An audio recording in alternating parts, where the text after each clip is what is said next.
1951. அந்த கிராமத்தின் நடுவில் அரண்மனை போல இருந்தது அந்த பண்ணை வீடு. கற்கோட்டை. தரைமட்டமாக்க பீரங்கிதான் வந்தாக வேண்டும். தோற்றத்திலேயே லாரியின் முகப்பு போல ஒரு பயங்கரம். வீட்டை பார்த்தாலே மடக்கின வேட்டியை கை அவிழ்த்து விடும். ஒரு பக்கம் மாட்டுத் தொழுவம். ஒரு மாட்டை அழித்து ஒரு கிராமத்துக்கே விருந்து வைக்கலாம், மற்றொரு கிராமத்துக்கு செருப்பு தைக்கலாம்.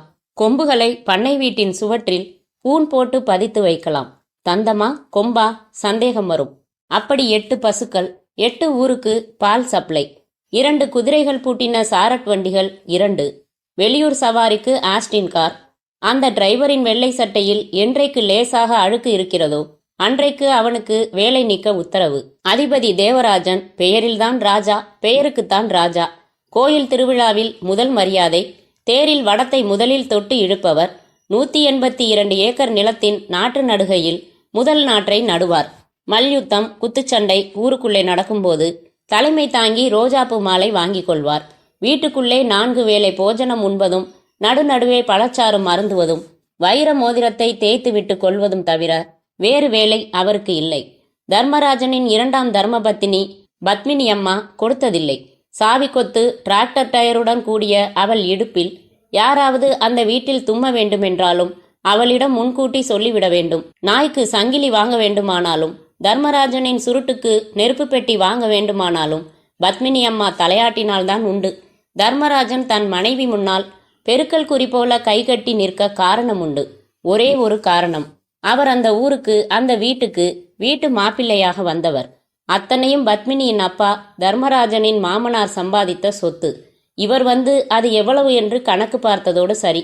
தாலி கட்டிய தினம் கலட்டி எறிந்த தன்மானத்தை அப்புறம் பல சமயங்களில் தேடி பார்த்தும் கிடைக்கவே இல்லை. ஏற்கனவே திருமணமாகி துரைசாமி என்று பெயரிடப்பட்ட ஒரு ஆண் குழந்தையும் பெற்று மனைவியை தவறவிட்டு இருந்த தர்மராஜனை எதற்காக, ஏன் நேசித்தோம் என்று பத்மினி அம்மாவுக்கு விடை சொல்லவே முடியாது. அவள் அப்பாவிடம் சொல்ல அந்த அப்பா இவரை அழைத்து 2 கேள்விகள்தான் கேட்டார். 1, என் பொண்ணை கல்யாணம் செஞ்சுக்கிறியா? 2, இந்த வீட்டோட வந்துடுறியா? தர்மராஜன் 2க்கும் சரி என்ற பதிலை சொல்லி தன் மகனோடு வலது கால் எடுத்து ஜமீன் வீட்டிற்கு வந்த அன்றைக்கு ராத்திரியே சொல்லிவிட்டாள் பத்மினி அம்மா. உங்களுக்கு மீச வேணாம், நல்லா இல்ல, எடுத்துருங்க. மறுநாளே மழித்து விட்டார். நல்லா இல்லை என்று சொன்னதற்காக மட்டுமல்ல, அது நியாயமில்லை என்றும் உள்ளுக்குள் உணர்ந்ததால் தர்மராஜன் ஒரு ஆம்பளை பொண்டாட்டி ஆனார். பத்மினி அம்மா ஒரு பொம்பளை புருஷன் ஆனாள். பையன் துரைசாமி தான் ஒட்டவே இல்லை. விவரம் புரியாத 7 வயதில்தான் ஏதோ பொருந்தாத ஒரு இடத்தில் இருப்பதாக மட்டும் அவனால் உணர முடிந்தது. பத்மினி அம்மா மாற்றான் தாயாக இல்லாமல் துரைசாமியை அப்படி சீராட்டினாள், தனக்கு ஒரு பையன் பிறக்கும் வரை. அப்புறம் எல்லாம் தலைகீழ். துரைசாமியை பார்த்தாலே ஏதோ தெரியாமல் காலில் மிதித்து விட்டதை பார்ப்பதைப் போல பார்க்க துவங்கினாள். வார்த்தைகள் பேசிக்கொண்டிருந்தவள் அவற்றில் முள் கலந்து பேசத் துவங்கினாள். அப்புறம் வார்த்தைகளை எடுத்துவிட்டு அவளும் முள்ளாக கொட்டத் துவங்கினாள். துரைசாமி அந்த வீட்டின் முதன்மை வேலைக்காரனானான். டேய் துரைசாமி, எங்கடா போற? பள்ளிக்கூடத்துக்கு. இங்கே வா, இன்னையிலிருந்து நீ பள்ளிக்கூடம் போக வேணாம். ஏ, நான் சொல்லிட்டா எதுக்கு காரணம் எல்லாம் கேட்கக்கூடாதா நாயே? விழாவில் விழுந்தது முதல் உதை. பத்மினி அம்மா தன் அறைக்குள் சென்று அதை எடுத்து வந்தாள். 4 அடி சவுக்கு. எங்க இன்னொரு தரம் எடுத்து கேள்வி கேளு. சுளீர் சுளீர். துரைசாமி மயக்கத்தில் விழும் வரைக்கும், தன் தோள்பட்டை வலிக்கும் வரைக்கும் விளாசினாள். துரைசாமி அன்றைக்குத்தான் மௌனமானான். மனசுக்குள் ஊமையானான். அவன் மூளையின் விழிப்புணர்வு பகுதிகள் பொசுங்கி சாம்பலாகின. பார்வையில் ஒரு நிரந்தர வெறிப்பு குடி வந்தது. அந்த சவுக்கை பார்க்கும் போதெல்லாம் சிலிர்த்தான். பத்மினி அம்மா அதை வேறு சிலரின் மேல் பிரயோகிக்கும் போதெல்லாம் அந்த வலி தனக்கென உணர்ந்தான். அப்பா, சித்தி ஏன் இப்படி ராட்சசி மாதிரி நடந்துக்கிறாங்க, நீங்க கேட்கக்கூடாதாப்பா? அப்பா பதில் சொல்லாமல் தன் மதுக்கோப்பையை மேலும் நிரப்பிக்கொண்டு, கவலையை மறக்க இத குடிமகனே என்றார். அப்பா, எனக்கு படிப்பு கூட வேணாம், என்னை அடிக்க வேணான்னு சொல்லுப்பா, வலிக்குதுப்பா, செத்து போயிடலாம் போல இருக்குப்பா, ரொம்ப வலிக்குதுப்பா, மாட்டை அடிக்கிற மாதிரி சவுக்கால அடிக்கிறாங்கப்பா. அப்பா மேலும் வாயில் கவிழ்த்து கொண்டு, ஓடி போயிடு, இங்கிருந்து ஓடி போயிடு என்றார். துரைசாமி அதை செயல்படுத்துவதற்கான தைரியத்தை சேகரிக்க 6 மாதங்களாயிற்று. வீட்டை விட்டு ரகசியமாக நடுராத்திரியில் புறப்பட்டு ரயில்வே ஸ்டேஷன் வந்தான். 2 மணிக்கு ரயில். அதுவரை தூங்கலாம் என்று பெஞ்சில் படுத்து தூங்கியவன் விழித்து பார்த்தால் விடிந்து விட்டது. பண்ணையில் வேலை பார்க்கும் காந்தாரி அதற்குள் அவனை பார்த்துவிட்டு தரதரவென்று இழுத்துச் சென்று பத்மினி அம்மாள் முன்னால் நிறுத்தினாள். தலைகிலா கட்டி தொங்க விடுங்கடா. ஓடுதா? எந்த கால ஓடுதுன்னு பார்ப்போம். ஐயோ வேணா சித்தி! தலைகீழாக கட்டப்பட்ட துரைசாமியை பத்மினி அம்மா சவுக்கோடு நெருங்கினாள். 12 வயது துரைசாமி அன்றைக்கு டவுசரை நனைத்து கொண்டான். இல்ல, ஓடமாட்டேன் சித்தி, ஓடமாட்டேன் சித்தி! கதற கதற விலாசி எடுத்தாள். துரைசாமியின் கொஞ்ச நஞ்ச தைரியமும் குறைந்து போனது. அந்த நாளில் மறுநாள் அந்த சுவற்றில் மாட்டியிருந்த சவுக்கை பார்த்து கொண்டே இருந்தான். ஒரு மாதிரியாக கோணலாக சிரித்தான். அத்தியாயம் 1. சென்னை. 2 வார தொடர் மழையில் லாரியின் சக்கரத்திற்கு அடியில் சிக்கின தகர டப்பாவாக எல்லா சாலைகளும் நசுங்கி போய் எலும்பு காட்டிக் கொண்டிருந்தன. மீசைக்காரன் ஓட்டின ஆட்டோக்கள் ஏமாந்த சோனகிரிகளை எதிர்பார்த்து அலைந்தன. தியேட்டர்களில் உள்ளே போக டிக்கெட் கிடைக்காமல் காத்திருந்தார்கள். ஹோட்டல்களில் உள்ளே வந்து உட்கார இடமில்லாமல் காத்திருந்தார்கள். ஒரு திரைப்படம் எல்லா சுவர்களிலும் 104வது நாளை கொண்டாடி கொண்டிருக்க பஸ் ஸ்டாப்புகளில் யுகம் யுகமாக காத்திருந்தவர்களில் சிலர் புத்தகம் புரட்டி மீனாட்சி சேஷாத்ரியின் மார்க்கெட் பற்றி கவலையோடு படித்தார்கள். சாம்பிள் பார்த்தால் இனிக்கிற, வாங்கி வீட்டுக்கு வந்து சாப்பிட்டால் புளிக்கிற திராட்சை வண்டிகளில் பெட்ரமாக்ஸ் ஆவி விட்டு கொண்டிருந்தன. அந்த கல்யாண மண்டபத்தின் வாசலில் 200க்கும் மேலான வகை வகையான கார்கள் டிரைவர்கள் இல்லாமல் காத்திருந்தன. காம்பவுண்டிற்குள் தட்டுப்பட்ட ஒரு மரத்தை கூட விட்டு வைக்காமல் வர்ண பல்புகளை தூவி இருக்க ஜெனரேட்டர் ஒரு பக்கம் சத்தம் பண்ணி கொண்டிருந்தது. உள்ளே நாற்காலியாக குளிர்பானம் வந்து கொண்டிருந்தது. விசாலமான மேடையின் பின்னணி மலர்கரங்களால் டைமண்ட் வெட்டப்பட்டு நடுவில் நீளமான பேனர், அதில் துரைசாமி என்டர்பிரைசஸ் வெள்ளி விழா என்று ஆங்கிலத்தில் எழுதப்பட்டிருந்தது. உயரமாக போடப்பட்டிருந்த நாற்காலிகள் 2, மற்றவை 2 பக்கங்களிலும் 3 உயரம் குறைந்தவை. வரிசையாக டீப்பாய் போட்டு மேலே வெல்வெட் துணி போர்த்தி எல்லா நாற்காலி ஆசாமிகளுக்கு முன்னாலும் ஒரு மாலை கிடந்தது.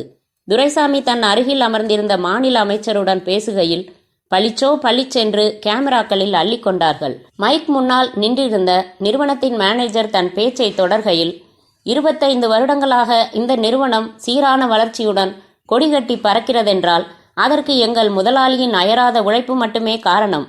எங்கள் முதலாளியை பற்றி நானே அதிகம் சொல்லக்கூடாது, அடுத்த அமைச்சர் அவர்கள் பேசுவார்கள் என்றார். அமைச்சர் மாலை பொன்னாடை எல்லாம் வாங்கி தன் காரியதரிசியிடம் கொடுத்துவிட்டு கண்ணாடியை மேல் துண்டால் துடைத்து கொண்டே துவங்கினார்.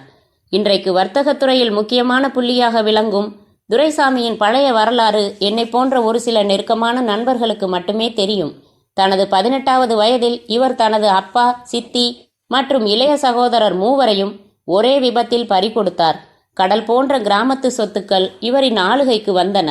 ஒரு ஊரே 2 தலைமுறைக்கு சாப்பிடலாம், அத்தனை சொத்து. ஆனால் துரைசாமிக்கு வர்த்தகத்துறையில் நாட்டம். சென்னை வந்தார். தனது கிராமத்து சொத்துக்களில் பாதியை விற்று தொழில்களில் முதலீடு செய்தார்.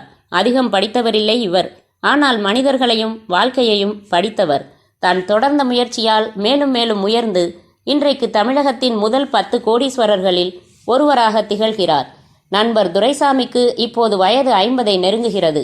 அவர் திருமணம் செய்து கொள்ளாமலேயே வாழ்க்கையை கடத்தியதன் காரணத்தை நான் பலமுறை கேட்டிருக்கிறேன். எதையாவது சொல்லி சிரித்து மழுப்பி விடுவார். இந்த வெள்ளி விழா நேரத்தில் உங்கள் அனைவரின் மத்தியிலும் மறுபடி அதே கேள்வியை பகிரங்கமாக கேட்கிறேன். எவ்வளவோ தர்ம காரியங்களை செய்து வரும் நண்பர் தன் சொத்துக்களுக்கு ஒரு வாரிசு வேண்டியாவது ஒரு திருமணம் செய்திருக்கலாமே என்பதுதான் என் ஆதங்கமான கேள்வி. இப்போது கூட தாமதமில்லை. துரைசாமி ஒரு வார்த்தை சொல்லட்டும், நாளைக்கு அவர் வீட்டின் முன்னால் ஒரு கியூவையே கொண்டு வந்து நிறுத்துகிறேன். அமைச்சர் இடைவெளி விட்டதால் அவரின் எதிர்பார்ப்பை புரிந்து கொண்டு அனைவரும் சோகையாக கைத்தட்டினார்கள். துரைசாமி இறுதியாக எழுந்து வந்தார். கருப்பு நிற கோட் சூட், சுருளான தலை, நீண்ட மூக்கின் அடியில் ட்ரிம் செய்யப்பட்ட மீசை, சிவப்பான உதடுகள். முதல் பார்வையில் அவரை 40 வயதிற்குள்ளாகத்தான் மதிக்க தோன்றும். மைக்கை பிடித்தார். அனைவருக்கும் வணக்கம். என்னவோ கோட்டும் சூட்டும் மாட்டிக்கிட்டு உங்க முன்னாடி நிற்கிறேனே ஒழிய, பொட்டியா பணமும் அதுவும் வச்சிருக்கேனே ஒழிய, இந்த பாராட்டுக்கெல்லாம் நான் அருகதை உள்ளவன் தானான்னு எனக்கு தெரியல. வயக்காட்டில் சொத்தை வச்சுக்கிட்டு இருந்தா படிக்காதவனுக்கு நிறைய வேலை கொடுக்க முடியுங்க. ஆனால் நம்ம நாட்டு படித்தவனுக்கு நிறைய வேலை தேவைப்படுது. நான் படிக்காத ஆசாமிங்க. எனக்கு எப்போவுமே படித்தவங்க மேலே ஒரு பக்தியே உண்டுங்க. அவங்களுக்கு நம்மால் ஏதாச்சும் செய்ய முடியுமான்னு யோசித்தேன். தொழில் துவங்கினா என்னான்னு யோசனை வந்துச்சு, ஆரம்பிச்சிட்டேன். அதுக்காக கிராமத்தை மறந்துட முடியுங்களா? மதுராந்தகம் பக்கத்தில் மஞ்சள் காடு கிராமம்தான் என் ஊர். அங்கே நிலம், வீடு எல்லாம் இன்னும் இருக்குது. அடிக்கடி போயிட்டு வந்துக்கிட்டு இருக்கேன். மந்திரி ஐயா பேசுகிறப்ப சொன்னாருங்க, நான் கல்யாணம் ஏன் பண்ணிக்கலன்னு. அது என்னமோ எனக்கு பிடிக்கலங்க.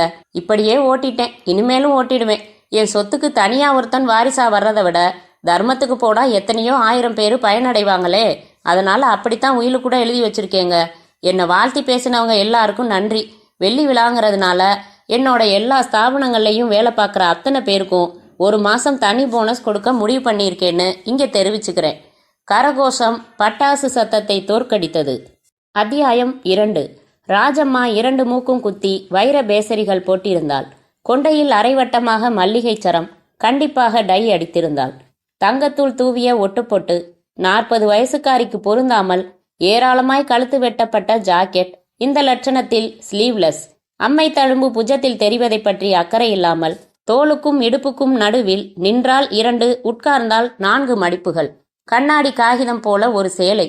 ராஜம்மா தன் பங்களாவில் காலையில் குளித்து முடித்ததும் ஹாலுக்கு வந்து போன் எதிரில் கால் மேல் கால் போட்டு உட்கார்ந்து விடுவாள். அந்த பங்களாவில் மொத்தம் 8 அறைகள். பங்களா வாசலில் காலை 10 முதல் மறுநாள் காலை 6 வரை எப்போதும் 4-5 கார்கள் நிற்கும். 20 மணி நேர சர்வீஸ் சென்டர். அந்த 4 மணி நேரம் பெண்கள் உறங்க, குளிக்க, மற்றபடி அந்த வீட்டின் விவகாரம் இன்னும் புரிந்து கொள்ளாதவர்களுக்கு ராஜம்மாவின் தொழில் விபச்சார விடுதி நடத்துதல் என்று நேரிடையாகத்தான் சொல்லியாக வேண்டும். ராஜம்மா சதா பீடா போட்டு காலடியில் பித்தளை செம்பில் துப்பிக்கொண்டே இருப்பாள். இப்போது ராஜம்மா கண்ணாடி போட்டுக்கொண்டு பேப்பர் படித்து கொண்டிருந்தாள். நடிகை லேகாஸ்ரீ கைது. தமிழ் தெலுங்கு படங்களில் துணை நடிகையாக நடிக்கும் நடிகை லேகாஸ்ரீ விபச்சாரம் செய்த குற்றத்திற்காக கைது செய்யப்பட்டார். கோர்ட்டில் அபராத தொகை செலுத்திய பிறகு அவர் விடுவிக்கப்பட்டார். ராஜம்மா பேப்பரை மடக்கி போட்டு போன் எடுத்து சுழற்றி, லேகாஸ்ரீ இருக்காளா? ராஜம்மான்னு சொல்லு, தெரியும் என்றாள். ஹலோ ராஜம்மா, லேகாஸ்ரீ பேசுறேன். என்னடி இது பேப்பர்ல வந்துடுச்சு? என்னக்கா செய்ய சொல்ற? அந்த ஆளு காசு கொடுத்தா வாங்க மாட்டேன்னுட்டான். புதுசா வந்திருக்கானா? என் பேரை சொன்னியா? எங்க சொல்ல விட்டாத்தானே. யார் அது? பேர் என்ன? அசிஸ்டன்ட் கமிஷனராம். நேரடி ரெய்டு. மணிவாசகம்னு பேரு. நான் மாமூல் கரெக்டாக கொடுத்துக்கிட்டு தான் இருக்கேன். அப்பப்போ ரெக்கார்ட்ஸுக்காக கேஸும் கொடுத்துக்கிட்டு இருக்கேன். இருந்தாலும் எச்சரிக்கையாக இருக்கலாமேன்னு தான் கேட்டுக்கிட்டேன். எப்படியோ செலவு இல்லாமல் உனக்கு ஒரு விளம்பரம். அதை ஏன்க்கா கேட்குற? பேப்பரில் வந்தாலும் வந்தது. காலையிலேருந்து 13 பேர் நம்பர் கண்டுபிடிச்சு ஃபோன் செஞ்சிட்டாங்க. ஆறுதல் சொல்லவா? வரியான்னு கூப்பிட. என்ன சொன்ன? 1 வாரம் பதுங்கல்னா கொசு கடிக்குதுன்னு தூங்காமலே முழிச்சுக்கிட்டு இருப்பாங்களா என்ன? அது பாட்டுக்கு அது. அடுத்த ஞாயிற்றுக்கிழமை வரைக்கும் கால் ஷீட் இல்லை. சினிமாவில் நடிக்கிறது இல்லையா இப்போ? அது பகல்ல நல்ல வேஷம் கிடைச்சா மேலே போயிடுவேனே. அதை விடு. எப்படி இருக்குவோம் பொழைப்பு? ரமீலா போனதுக்கப்புறம் கொஞ்சம் டல்லு. அவள் ஒருத்திக்கு மட்டுமே எவ்வளவு கஸ்டமர்ஸ் தெரியுமா? திருவனந்தபுரத்தில் இல்லாதவள்களா? அங்கேருந்து ஒருத்தன் வாரம் அவளுக்காகவே வருவான். அப்படிப்பட்டவளோட எதுக்கு சண்டை போட்டீங்க? நான் எங்கடி சண்டை போட்டேன்? வெளியில் தொழிலுக்கு போனவ அப்படியே கம்பி நீட்டிட்டா. சொல்லாமல் கொள்ளாமல் அப்படியே ஓடிட்டா. கழுத எங்கே ஓடிடுவா? பம்பாய் பக்கம்தான் போயிருப்பா. இதை விட்டா வேற பொழப்பு ஏது? 4 பக்கமும் சொல்லி வச்சிருக்கேன். மாட்டினான்னா செருக்கி மூஞ்சிக்கு ஆசிட் அபிஷேகம்தான். ஐயோ பயங்கரம். அப்பத்தானே மற்ற கழுதைங்களுக்கு புத்தி வரும், பயம் வரும். சிக்கனும் மட்டனும் மீனும் முட்டையுமா போடுறேன். டிவி டெக்கு சினிமான்னு பொழுதுபோக்கு. வேற என்ன வேண்டி கிடக்கு இவளுங்களுக்கு? ஒரு சேட்டு ரொம்ப நாளாக சொல்லிக்கிட்டு இருக்கான். நாளைக்கு வந்துட்டு போறியா லேக்கா கண்ணு? பழைய மாதிரி இல்லைக்கா. ஒரு முழு நோட்டு தரியா? வரேன். 1000மா? கொழுப்பு ஏறிடுச்சுடி உனக்கு. நிஜம்தான். முந்தி 51 கிலோ, இப்போ 62 கிலோ. சரி வா, சாயங்காலம் 6 மணிக்கு வந்துரு. ராஜம்மா ஃபோனை வைத்துவிட்டு மேஜை டிராயரை திறந்து ஒரு டைரி புத்தகம் எடுத்து புரட்டி ஒரு ஃபோன் நம்பரை சுழற்றினாள். தேவலால் சேட்டா? ராஜம்மா பேசுகிறேன். அட போம்மா, உன் கையில் நான் பேசுகிறான்னு இல்லை. ஏன் சேட்டு? லேகாஸ்ரீ என்ன ஆச்சுன்னு கேட்டா நீ வேற தான் ஏற்பாடு பண்ணுறேன். அது சம்மந்தமாக தான் சேட்டு இப்போ பேசுகிறேன். நாளைக்கு சாயங்காலம் 6 மணிக்கு ஏற்பாடு செஞ்சுட்டேன். அச்சா, எந்த ஹோட்டல்? ஹோட்டல் வேணாம், ரெய்டு நிறைய நடக்குது. என் வீட்டுக்கு வந்துரு. அவளை வர சொல்லியிருக்கேன். பகுத் அச்சா, சேட் கண்டிப்பாக வரான். கூடவே 3000 எடுத்துக்கிட்டு வந்துடு. 3000 ரொம்ப ஜாஸ்தி. நல்ல ஜாதி பசுமாடே வாங்கலாம். பசுமாட்டில் பால் மட்டும்தாயா கறக்க முடியும்.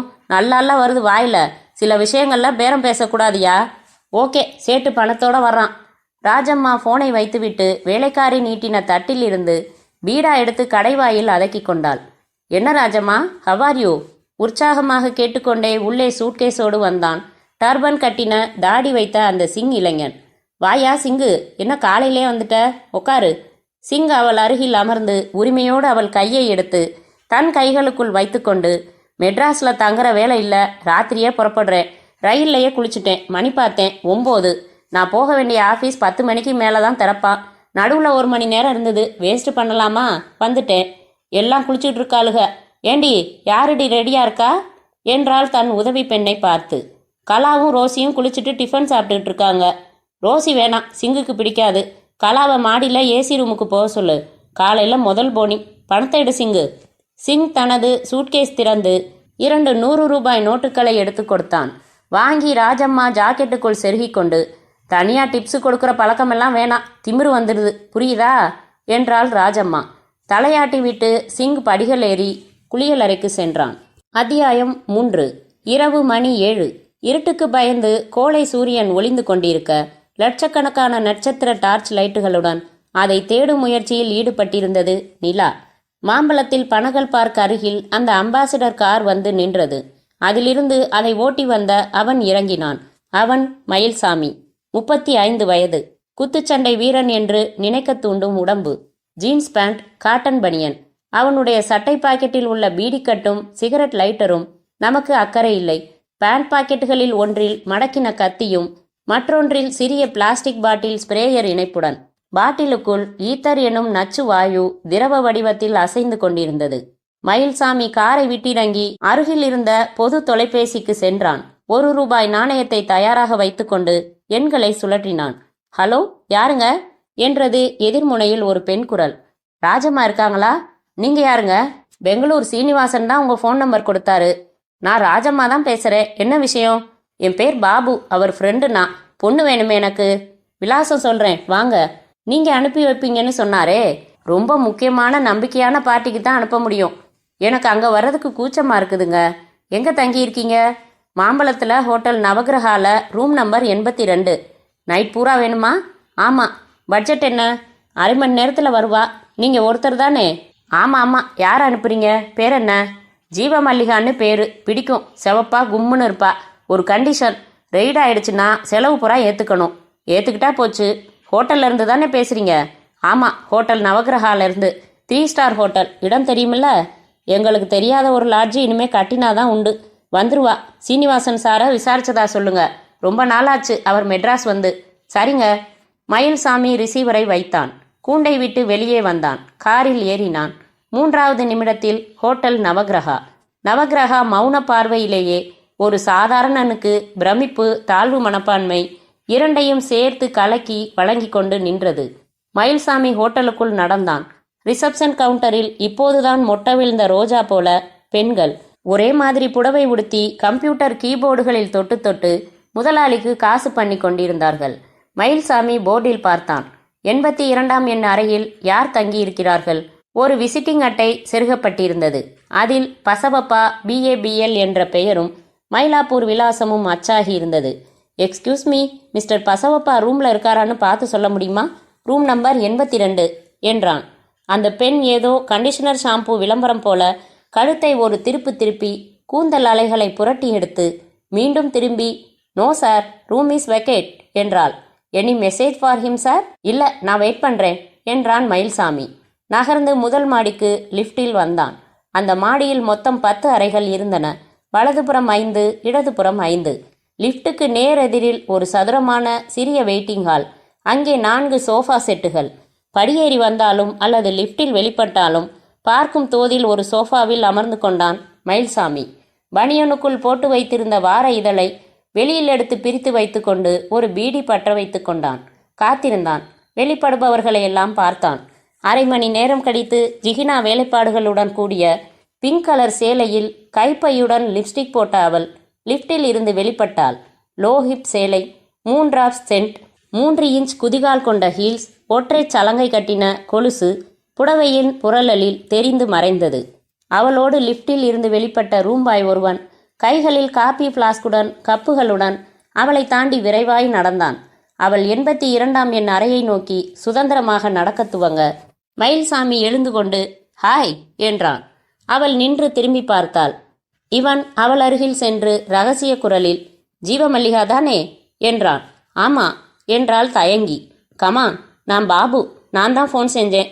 உனக்காகத்தான் வெயிட் பண்ணுறேன். எனக்கு கொலை பசி. முதல்ல ஏதாச்சும் சாப்பிட்லாம். ஒரு நல்ல சைனீஸ் ரெஸ்டாரண்ட் போயிட்டு வந்துடலாம். கார் இருக்கு, கமான்.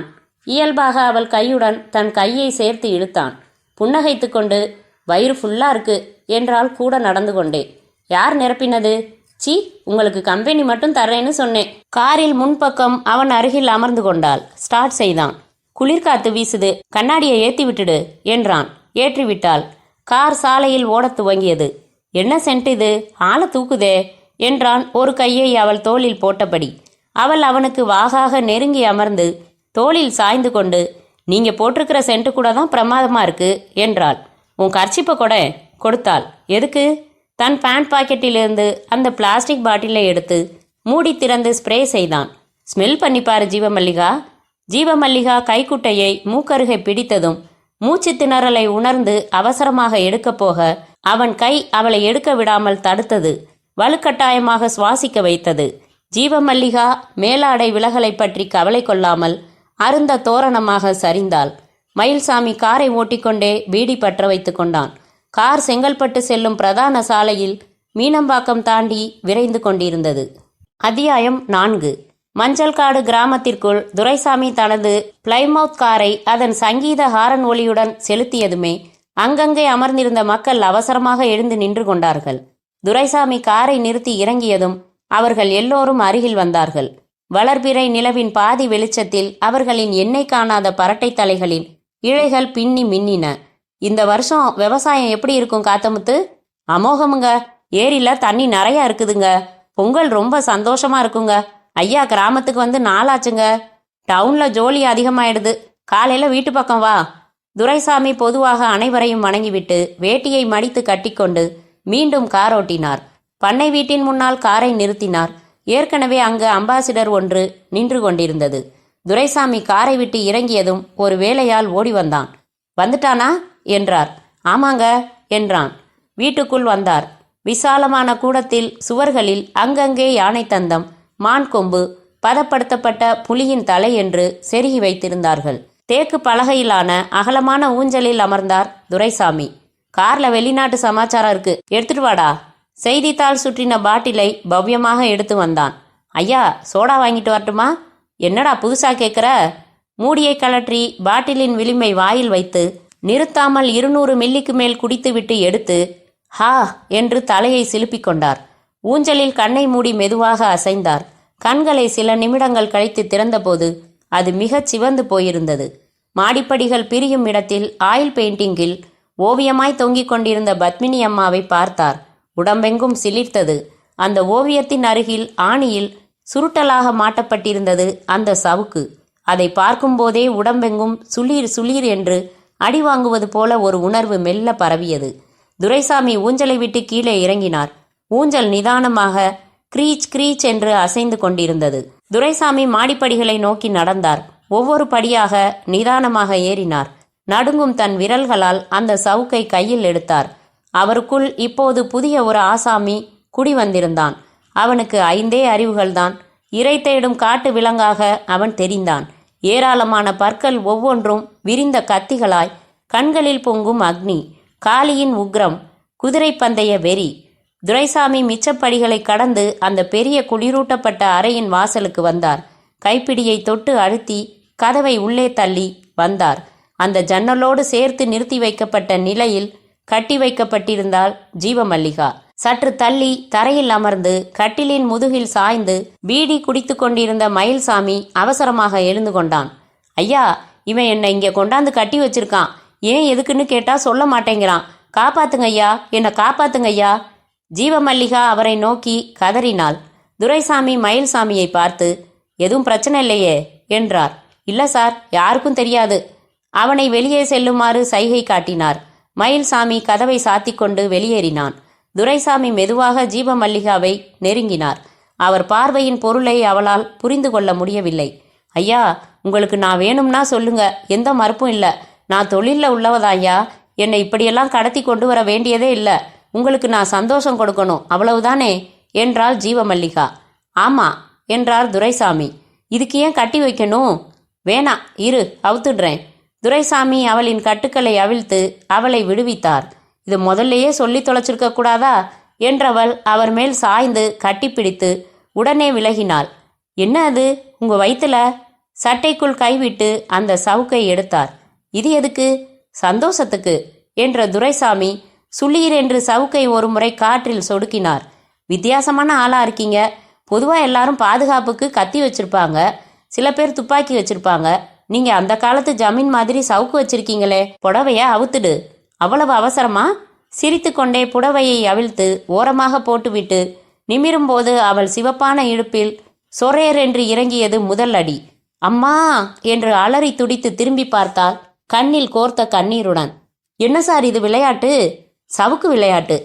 இப்போ உன் உடம்பு பூரா வரி வரியா புலி மாதிரி கோடு போடுறேன் பாரு, அழகா இருக்கும்.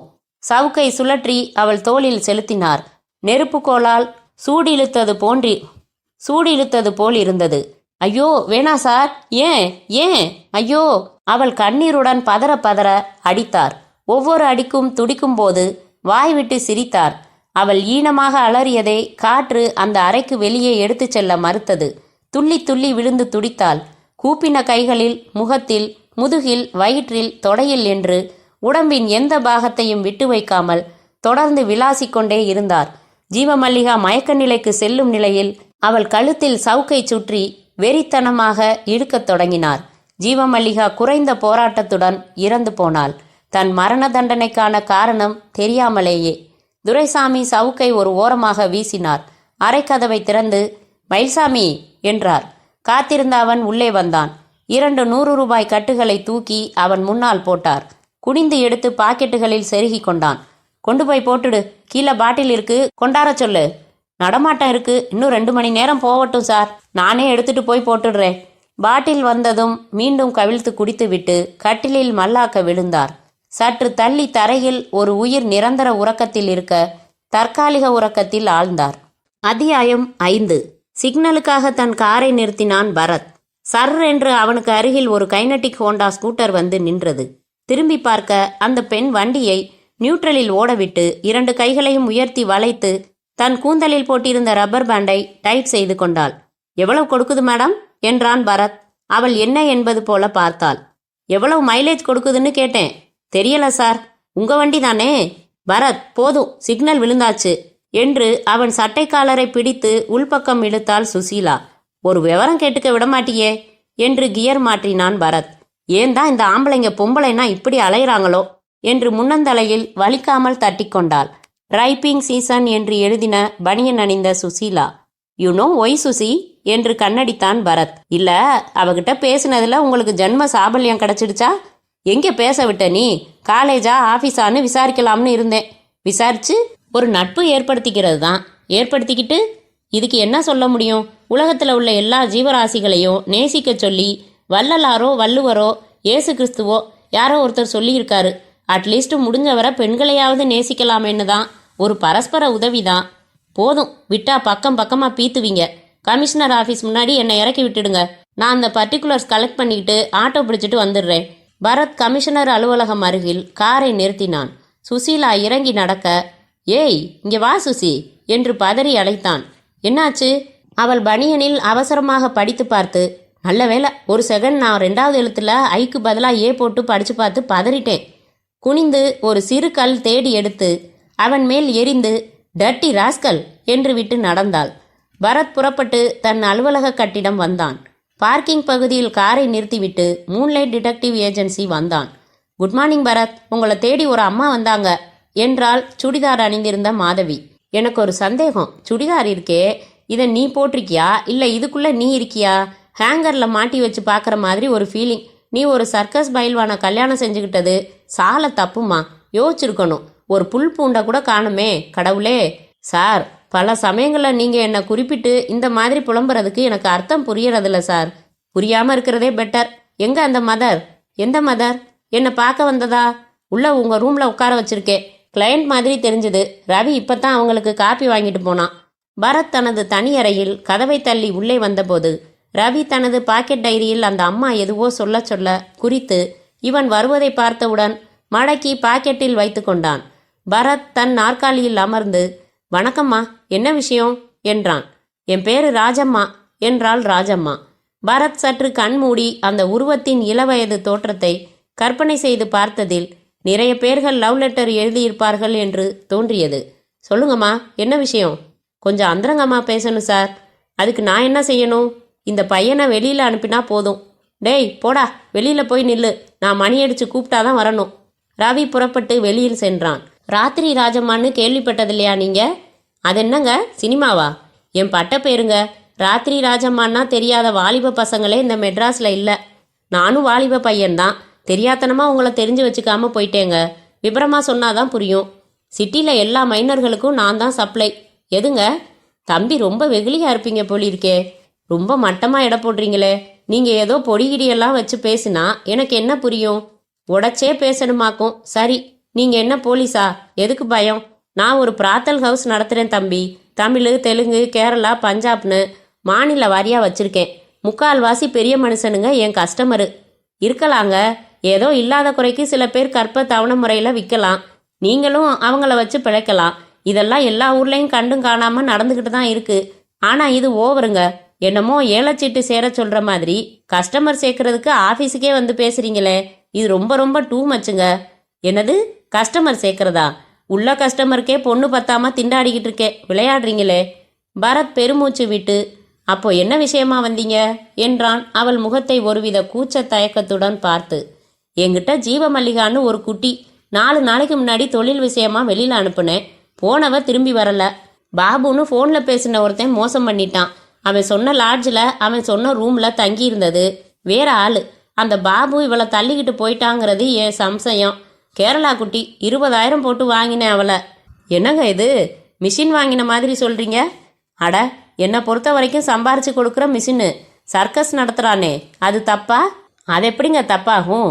ஒவ்வொருத்தர்கிட்ட உள்ள வித்தை திறமைய காட்டி சர்க்கஸ் முதலாளி சம்பாதிக்கிறது தப்பு இல்லைன்னா நான் சம்பாதிக்கிறதும் தப்பு இல்லதான். நாட்டில் எவ்வளவோ நல்ல தொழிலெல்லாம் இருக்குதுங்களே. நான் இந்த தொழில் செய்கிறது நியாயமா தர்மமானு கேட்டுக்கிட்டு போக வரலங்க. அந்த சண்டாளி முண்டைய நீங்க தேடி கண்டுபிடிச்சு கொடுக்கணும். என்ன பீஸு கேட்குறீங்க? பரத் மலமளவென்று டம்ளர் தண்ணீரை குடித்து விட்டு வைத்து, அம்மா, என் சர்வீஸ்ல இந்த மாதிரி ஒரு கேஸை எடுத்துக்கிட்டதில்ல. இனி எடுத்துக்கிறதா இருந்தாலும் சுசீலா சம்மதிப்பாளான்னு சந்தேகம். அது யாரது சுசீலா குட்டி? ஐயோ, குட்டி இல்லைங்க, குமரி. என்னை கட்டிக்க போறவ. நீங்க போலீஸுக்கு போய் புகார் கொடுத்தீங்களா? ஏன்பா, உனக்கு அறிவு இருக்கா? நீ கருப்பு பணம் காணாம போனா என்ன செய்வ? அந்த மாதிரி நானே இவளை திருட்டுத்தனமா விலைக்கு வாங்கினேன். என்னதான் ரெகுலர் மாமூல் கொடுக்கறதா இருந்தாலும் இந்த மாதிரி விஷயங்கள்லாம் மாட்டி விட்டுடுவாங்க. அதனால தான் ஊரெல்லாம் விசாரிச்சு உங்ககிட்ட வந்தேன். நீ என்னடான்னா சரியான தொடநடிங்கையா இருப்ப போலி இருக்கே. தயவு செஞ்சு எந்திரிச்சு போறீங்களா? எனக்கு நிறைய வேலை இருக்கு. ஏன்பா, போர்டு ஒன்று மாட்டி வச்சிருக்கீங்களே, அதுக்கு என்னதான் அர்த்தம்? ஒரு பொண்ணு காணாம போயிட்டான்னு வந்து சொல்றேன். இதை துப்பறிகிறதுக்கு என்னவா? இல்லம்மா, நாங்க அந்த அளவுக்கு அனுபவசாலிங்க இல்லை. போயா, பொண்ணை தேடி வந்தேன் பாரு. என்ன சொல்லணும்? அதுவும் பொண்ணு தானேயா. தகவல் எதுவும் இல்லாம காணாம போயிருக்கா. விசாரிச்சா எல்லா தகவலும் தப்பு தப்பா இருக்கு. அவளுக்கு என்ன ஆச்சுதோ ஏதாச்சுதோன்னு நான் தவிக்கிறேன். நீ என்னமோ அசூயையா பாக்குற. கக்கூஸ்ல வைர மோதிரம் கலந்து விழுந்துட்டா போனா போகுதுன்னு வந்துருவியா? நாங்கன்னா அவ்வளவு இழப்பமா போச்சா? நினைச்சா ஒரே நிமிஷத்துல உன் மானத்தை வாங்கிடுவேன் தெரியுமா? பரத் தன் காதோரங்கள் சூடேறுவதை உணர்ந்தான். என்னம்மா, ரொம்ப தான் எகிரி பேசுற என்று குரலை உயர்த்த சுசீலா வேகமாக உள்ளே வந்து, என்ன என்ன இங்க கலாட்டா என்றாள். வாமா புண்ணியவதி என்றாள் ராஜம்மா. நியாயத்தை நீயே கேளு. தப்பு காரியம், அதுலயும் திருட்டுத்தனம் செஞ்சா எப்படி? என்ன தப்பு காரியம், என்ன திருட்டுத்தனம்? இந்த ஆளை கட்டிக்க போற மகராசி நீதானா? அப்போ கண்டிப்பா நீ தெரிஞ்சுக்கிட்டாகணும். நான் தொழில் பண்ற பொம்பளை. இந்த ஆளு நேத்து என் வீட்டுக்கு வந்தான். ஐயோ, எப்போ என்று பதறினான் பரத். 300 ரூபாய் பேசி உள்ள போனான். இருட்டுல 100 ரூபாய் நோட்டுன்னு சொல்லி 3 10 ரூபாய் நோட்டை கொடுத்துட்டு வந்துட்டான்.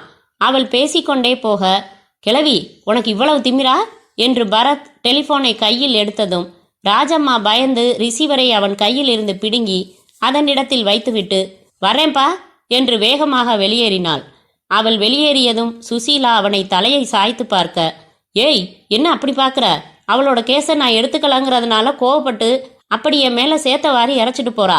இதை பாரு, அந்த விஷயத்துக்காக காசு செலவு பண்றது எனக்கு பிடிக்காது. அப்படின்னா இலவசமா வந்தா ஓகேயா என்று தன் கைப்பையை எறிந்தாள் அவன் மீது. என்ன கேஸ்? பரத் விவரித்தான். தரங்கிட்ட கழுத இவளை விட்டு எப்படா ஓடலாம்னு நேரம் பார்த்துருக்கோம். சந்தர்ப்பம் கிடைச்சதும் பறந்துருக்கும். இந்த மாதிரி கேஸ் எல்லாம் வருது பாருங்க. நீங்க எப்படி ஒப்புக்காம விட்டீங்கிறது தான் ஆச்சரியமா இருக்கு. ஏன், விசாரிக்கிற சாக்கில் வீட்டுக்கு போகலாம்னு நினைக்கிற ஜென்மமாச்சேன்னு கேட்டேன். வாட் அன் ஐடியா, எனக்கு தோணாம போச்சே. ரவி, அந்த அம்மா இன்னும் போகலன்னா கூப்பிடு என்று கத்தின பரத் வயிற்றில் பொய்யாய் ஒரு குத்து விட்டாள் சுசீலா. அன்றைக்கு தேதி 10. அத்தியாயம் 6. இன்றைக்கு தேதி 17. பரத் காலையில் எழுந்து சனி நீராடி தலைக்கு எண்ணெய் தேய்த்து கொண்டிருந்தான். இடுப்பில் ஈரத்துண்டு. வீட்டு வாசலில் ஆட்டோ ஒன்று வந்து நிற்கும் சத்தம் கேட்டது. நாராயணா, வாசல்ல பாரு. பார்த்துட்டேன். யாரு? ஒரு ஆட்டோ வந்திருக்குது. மடையா, நம்ம வீட்டுக்கு யாரும் வந்திருக்காங்களா? இவன் கேள்வியை முடிக்கும் முன்பாக அழைப்பு மணி ஒலித்தது. யாருன்னு விசாரிச்சுட்டு வந்து சொல்லு. சில வினாடிகளில் வேட்டியை மடக்கி கட்டின ஒல்லியான நாராயணன் அறைக்குள் வந்து தன் உள்ளங்கையை காட்டினான். சொர்ணாம்பிகா என்று எழுதியிருந்தது. என்னடா, வந்திருக்கிற அம்மா பேரு சொன்னாங்க, எனக்கு வாயில நுழையல. எழுதிருங்க, அப்படியே காட்டிடுறேன்னு சொன்னேன், எழுதிட்டாங்க. பரத் தன் நெற்றியில் சற்று பலமாகவே அடித்து கொண்டான். ஏண்டா, ஒரு பேரை உருப்படியா கேட்டுட்டு வந்து சொல்ல முடியாதா? அவங்க என்னை பத்தி என்ன நினைப்பாங்க? இதுல உங்களை பத்தி நினைக்க என்ன இருக்கு? என்னத்தானே தப்பா நினைப்பாங்க? எப்பா, உனக்கு விளக்குறதுக்குள்ள பொழுது விடிஞ்சிடும். அதான் காலையிலேயே விடிஞ்சிடுச்சே. பல்லுலேயே போடுவேன். போடா, போய் எங்க 2 பேருக்கும் காப்பி எடுத்துக்கிட்டு வா. பரத் உடை அணிந்து பெல்ட் மாட்டி வரவேற்பறைக்கு வந்தபோது மிடி அணிந்து பாப் செய்த கூந்தலுடன் அந்த பெண் நகம் கடித்து கொண்டே ஆங்கில செய்தித்தாளை குனிந்து பார்த்து கொண்டிருந்த போஸை இன்னும் 1 நிமிடம் பார்க்கலாம் போல் இருந்தது.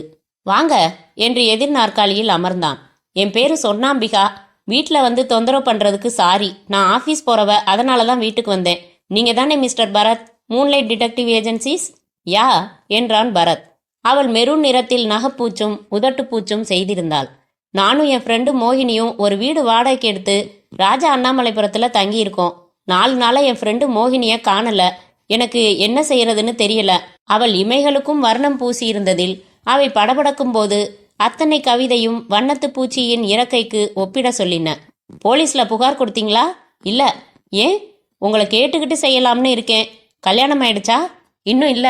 நான் அவங்களுக்கு கேட்டேன். நான் அவங்களுக்கு தான் சொன்னேன். அப்போ உங்களுக்கு ஆயிடுச்சு. பரத் மனதில் நிரப்பிக் கொண்டிருந்த உற்சாக பலூன் உடனே காற்றிறங்கி போனது. பாவி, கண்ட இடத்தில் பார்க்காதே. கழுத்தில் தாலியை காணவில்லையே. எனக்கு கல்யாணமாகி டைவர்ஸும் ஆயிடுச்சு. பலூன் மீண்டும் காற்று குடிக்க துவங்கியது. மிஸ் மோகினி எங்க வேலை செய்யறாங்க? டாக்டர் கிட்ட, வக்கீல் கிட்ட உண்மையை சொல்லணும்னு சொல்லுவாங்க இல்லையா? ஆனா நிறைய பேர் போய் தான் சொல்றது வழக்கம். நான் உண்மையிலேயே சொல்லிடுறேன். டு பி வெரி ஃப்ராங்க், என் ஃப்ரெண்டு மோகினி ஒரு கால் கேர்ள். என்னது? லேசாக ஆனால் மிகையாக அதிர்ந்தான். ஆமா, எனக்கே ரொம்ப நாள் கழிச்சு தான் தெரிஞ்சுது. ஏதோ ஒரு பலவீனமான திருப்பத்தில் அவள் வாழ்க்கை அப்படி சாக்கடையில் விழுந்துருச்சு. நான் கண்டிச்சேன், அறிவுரை சொன்னேன். ஆனால் அவள் குடும்பத்துக்கு பணம் அனுப்ப வேண்டி இருந்தது. அதனால அவளால் அதை விட முடியலை. பழகின தோஷத்தினால என்னாலையும் அவகிட்ட இருந்து விலகி வர முடியலை. ஒரு மௌனமான போராட்டத்தோட நாங்கள் 2 பேரும் ஒரே வீட்டில் இருந்து வந்தோம். இந்த சூழ்நிலையில 4 நாளாக அவளை காணோம். அவள் சொந்த ஊருக்கு ஃபோன் போட்டு விசாரிச்சிட்டேன். அங்கே போகலை. ஒரு நாளைக்கு மேலே எங்கே போகிறதா இருந்தாலும் என்கிட்ட சொல்லாமல் போக மாட்டா. நீங்கள் அவங்க செயலை கண்டிச்சதால உங்களை விட்டு பிரிஞ்சு போக முடிவு செஞ்சு போயிருக்கலாமா? லெட்டர் ஏதாச்சும் எழுதி வச்சுட்டு போயிருக்கலாம். நல்லா தேடி பார்த்தீங்களா? பார்த்துட்டேன். அதெல்லாம் எதுவும் இல்லை சார். உங்கள் வீட்டை வந்து நான் பார்க்கணும். அடுத்து இந்த கேஸை நான் எடுத்துக்கலாமான்னு என் பார்ட்னரை கேட்கணும். நீங்கள் உங்கள் ஆஃபீஸ் ஃபோன் நம்பர், வீட்டு அட்ரஸ் எல்லாம் கொடுங்க. சொர்ணாம்பிகா கேட்ட யாவும் எழுதி கொடுத்தாள்.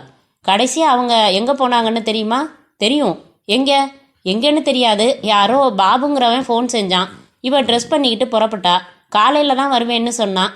எப்படியாச்சும் கெட்டு ஒளின்னே போயிட்டா. அதான் கடைசியில் பேசினது. சரி, நான் உங்களுக்கு ஃபோன் செய்கிறேன் என்றான் பரத். சொர்ணாம்பிகா எழுந்து கொண்டாள். விடை பெற்று வெளியேறிய பிறகு திரும்பினால் 2 காப்பியுடன் நாராயணன் வந்து, எங்கே அவங்க போயிட்டாங்களா என்றான். அத்தியாயம் 7. இந்த கேஸை எடுத்துக்கலாம்னு நீங்கள் சொல்கிறது எனக்கு கொஞ்சம் கூட பிடிக்கல பரத் என்றாள் சுடிதார் அணிந்த சுசீலா. எடுத்துக்கலாம்னு நான் சொல்றதுக்கு காரணம் இருக்கு சுசி என்றான் தன் நாற்காலியில் மெதுவாக சுழன்ற பரத். அந்த காரணம் எனக்கு தெரியும். என்ன? அந்த சொர்ணாம்பிகா அழகி. அவ அழகாத்தான் இருக்கா. ஆனா அது இல்ல காரணம். செகண்ட்லி, அவ பேர் சொர்ணாம்பிகா. சொர்ணம்னா தங்கம். அந்த கலர் தான். வர்ணிச்சது போதும். என்ன உங்க காரணம்? போன வாரம் ராஜம்மான்னு ஒரு ராட்சசி வந்தாலே, நினைவிருக்கா? 300 ரூபாய்க்கு பதிலா 30 ரூபா. ஐயோ, அது பூசணிக்கா பொய். எதை மறக்கணுமோ அதை மறக்காத.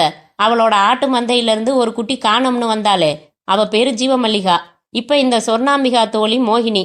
2 பேருமே கற்பு வியாபாரிகள். 2 பேருமே கடைசியா போன கஸ்டமர் பேரு பாபு. அட, அப்படியா? ஆமா, அவ அந்த பேரை சொன்னதுதான் எனக்கு பொறி தட்டுச்சு.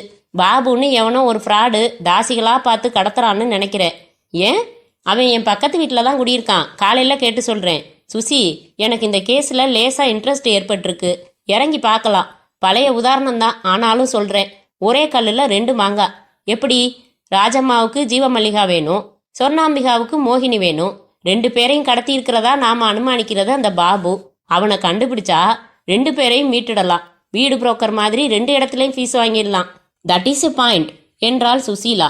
பரத் உடனே ஃபோன் எடுத்து, சூர்யா என்டர்பிரைசஸ்ங்களா, மிஸ் சொர்ணாம்பிகா ப்ளீஸ் என்று காத்திருந்து, ஹலோ யங் பரத் ஹியர் என்றான். சொல்லுங்க சார், ஈவினிங் எத்தனை மணிக்கு வீட்டில் இருப்பீங்க? We come. 6 மணிக்கு வரோம். மோகினியோட ஃபோட்டோ எதுவும் கிடைச்சா தேடி எடுத்து வைங்க. ஃபோனை வைக்கிறதுக்கு முன்னாடி ஒரே ஒரு சின்ன யோசனை. என்னங்க? மெரூன் கலரில் லிப்ஸ்டிக் உங்களுக்கு எடுக்கலை. சுசீலா ரிசீவரை பிடுங்கி வைத்தாள். அவள் எதை போட்டுக்கிட்டா உங்களுக்கு என்ன? ட்ரெஸ்ஸு மேட்சுக்காக போட்டிருப்பா. அதுக்காக மெரூன் கலரில் நாயுடு காலுமா? பாவி, சோடாப்புட்டி கண்ணாடி தான் போட போறீங்க சீக்கிரத்தில். ஐயோ, அப்போ இன்னும் பெருசு பெருசாக தெரியுமே. Come to the case. சாயங்காலம் அவள் வீட்டுக்கு போகிறது வரைக்கும் என்ன செய்ய போகிறோம்? அந்த ராஜம்மாவை விசாரிக்கலாம். அவளை தான் அடித்து துரத்தாத குறையா அனுப்புனீங்களே, அவள் அட்ரஸ் தெரியுமா? இதோ இப்போ பாரு என்று மேஜை மீதிருந்த மணியை அடித்தான். வெளியிலிருந்து ரவி உள்ளே வந்து, என்ன சார் என்றான். கிட்ட வாடா என்று கைப்பற்றி இழுத்து, அன்னைக்கு அந்த ராஜம்மாவோட அட்ரஸ் தானே குறிச்சுக்கிட்டு இருந்த, நான் உள்ள வந்தப்ப இல்லைன்னு சொன்னா முழிய தோண்டிடுவேன், வடவா என்றான் பரத். ஆமாங்க சார், அவங்க தான் கொடுத்து குறிச்சுக்க சொன்னாங்க. சொல்லுவாங்க, வெம்பல் வெம்பல். எடுடாத. டவுசர் பாக்கெட்டில் இருந்து சிறிய பாக்கெட் நோட்டை எடுத்து கொடுத்தான். அதில் ஒரு பக்கத்தில் ராஜம்மாவின் முகவரியும் ஃபோன் நம்பரும் குறிக்கப்பட்டிருந்தது. என் ஃப்ரெண்டு ஒருத்தனுக்காக குறிச்சேன் சார், எனக்காக இல்லை. ஒரு மா வேலை செய்யவே உனக்கு வயசு பத்தாது, 2 மா வேலையெல்லாம் உனக்கு வேணாம். வெளியில இருடா காலிப்பையில. பரத் அந்த ஃபோன் நம்பரை முயன்றான். ஹலோ, ராஜம்மா பேசுகிறேன். வணக்கங்க, நான் பரத் பேசுகிறேன். நீங்கள் கூட நேரில் வந்து அர்ச்சனை பண்ணிட்டு போனீங்களே, ஜீவமல்லிகா கிடைச்சாச்சா? எங்கே சண்டாளி கண்ணிலேயே படமாட்டேங்கிறா. அன்னைக்கு நான் கொஞ்சம் மப்புல இருந்தேன் தம்பி, தாறுமாறா பேசிட்டேன். என்ன விஷயம்? அனுப்பட்டுமா? வரீங்களா? ஐயோ, அதெல்லாம் வேணாம். அந்த பொண்ணு ஜீவமல்லிகாவை கண்டுபிடிக்கிறதுல இறங்கலாம்னு முடிவு செஞ்சேன். செய்யுங்க. அட்வான்ஸ் எதுவும் தரட்டுமா? ஆமாம், அதோட விரிவாக பேசணுமே. நேரில் வரீங்களா? பேசலாம். அங்கேயா? யாராச்சும் பார்த்தா தப்பாக நினைக்க மாட்டாங்களா? சிரமம் பார்க்காம நீங்கள் இங்கே நம்ம ஆஃபீஸுக்கு வந்துடுறீங்களா? அப்படிங்கிறீங்களா? வந்துடுறேன். என்ன செலவானாலும் சரி, அவள் கிடச்சி அவள் மூஞ்சில ஆசிட்டை ஊற்றணும். மற்றவளுக்கு ஒரு பாடம் கிடைக்கணும். நேரில் வந்துடுறேன். ஜீவமல்லிகா ஃபோட்டோ இருந்தால் எடுத்துக்கிட்டு வாங்க. 3/4 மணி நேரத்தில் ராஜம்மா வந்தாள். குரூப்பாக 8 பேர் ஸ்டூடியோவில், 4 பேர் நிற்க 4 பேர் உட்கார்ந்திருக்கும் புகைப்படத்தை தந்து, நிற்கிறதுல ரெட்டை சடை பாருங்க, அதான் ஜீவமல்லிகா. 4-5 வருஷம் முன்னாடி எடுத்தது. இப்போ உடம்பு டபுள் சைஸில் ஆயிடுச்சு. ஒரு முக அடையாளத்துக்காக எடுத்துக்கிட்டு வந்தேன் என்றாள். சுசீலா டேப் ரெக்கார்டரை ஆன் செய்து கொள்ள பரத் கைகளை தட்டி கொண்டு கேள்விகளை துவக்கினான். ஜீவமல்லிகா கடைசியா தொழிலுக்கு போனது எந்த தேதி? 6ஆம் தேதி ராத்திரி. எங்கே போனா? நவகிரகா ஹோட்டலுக்கு, ரூம் நம்பர் 82. பார்ட்டி யாரு? பாபுன்னு ஃபோனில் பேர் சொன்னான். புது கஸ்டமரா? ஆமாம், ஒரு பழைய கஸ்டமர் பேரை சொன்னதால நம்பி அனுப்பி வச்சேன். அது யாரு? பெங்களூர் சீனிவாசன், இன்ஜினியர். அவரை விசாரிச்சிட்டிங்களா? ஆச்சு. அவருக்கு பாபுன்னு யாரும் ஃப்ரெண்டு இல்லையா? யாருக்கும் அவர் என் அட்ரஸோ ஃபோன் நம்பரோ கொடுக்கவும் இல்லையா?